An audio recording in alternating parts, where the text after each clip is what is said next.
Hey, Leo here. Before we get started, I just want to go over a few things. First, all practice problems will follow the standard control setup. I'll show you how to check your controls when we get started. Secondly, the Screencast keys add-on will be enabled for your convenience. You'll see my inputs in the colored text on the bottom left-hand side of the video. There'll be more information in the description below. Third, the files in this video will be provided via Google Drive. Links will be in the description below.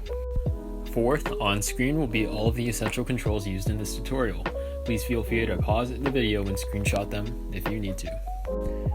Fifth, before we start modeling, I'll quickly review on how to install Blender. Lastly, after the end card, I have a brief message for those of you who have been anticipating this series. Now, with that out of the way, let's get started. So there are two main methods of installing Blender. Firstly, directly off the site, and secondly, through third-party software. For example, I use Steam. On screen will be a quick run-through of the installation process. So I use Windows OS, so I'll be using the Windows 64 version.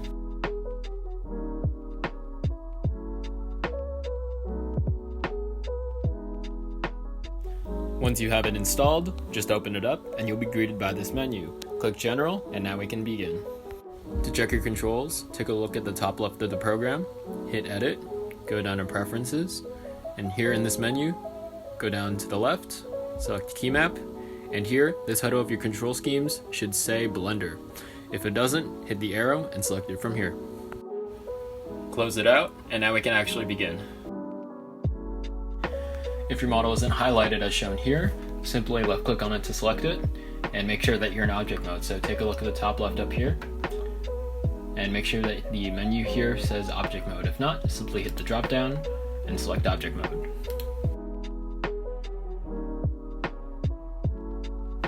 Now, press S for scale.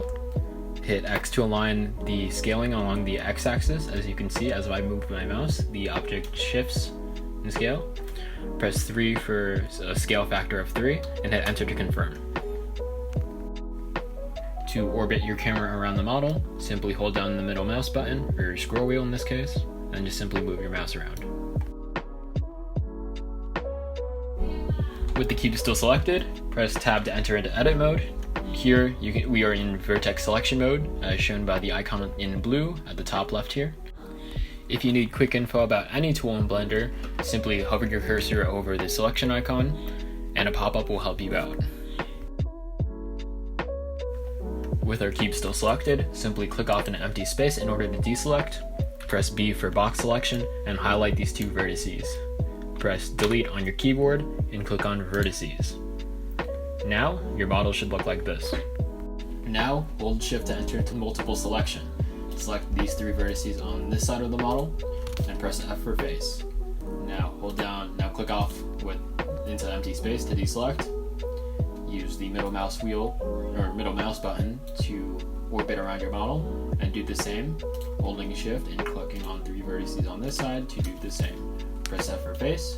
Now, lastly, click off again, holding Shift, select these four vertices, the two at the front and the two at the top, and press F for face. And now, tabbing out of edit mode, we are done. If you're interested, stick around and I'll show you how to add an image texture to this. Aside from that, thank you so very, very much for watching, and I hope to see you again very, very soon. Goodbye!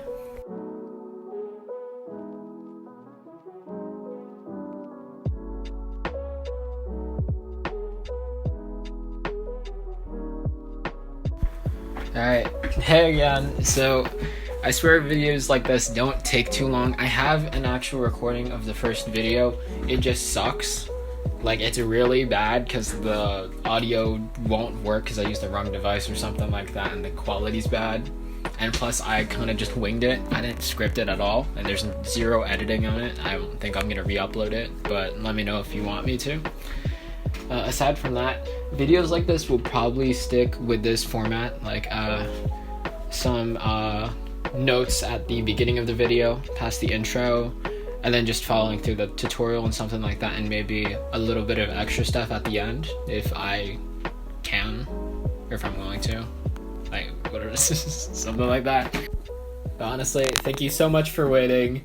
The next video won't take too long, maybe like a week at max, hopefully, depending on what happens. But yep, thank you so very much for watching, and I hope to see you soon. Bye.